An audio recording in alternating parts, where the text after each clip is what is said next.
वराडी डोंगररांगेच्या तिथे.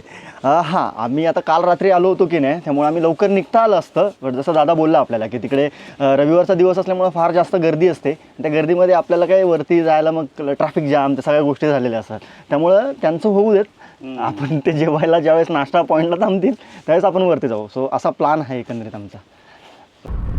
आता आपण निघालेलो त्या बैलवाड्यातून. आता निघालेलो आहे मोरोशीमध्ये. मोरोशीला का जायचं तर ऑब्व्हियसली मी तुम्हाला आधी सांगितल्यानुसार आपल्याला जायचं आहे भैरवगडावरती.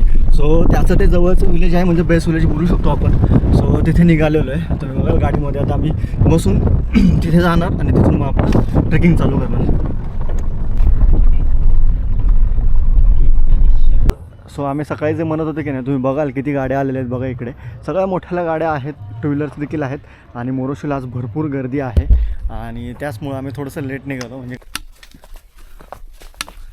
आपण भैरवगडापर्यंत जाईपर्यंतची वाट आहे की नाही अगदीच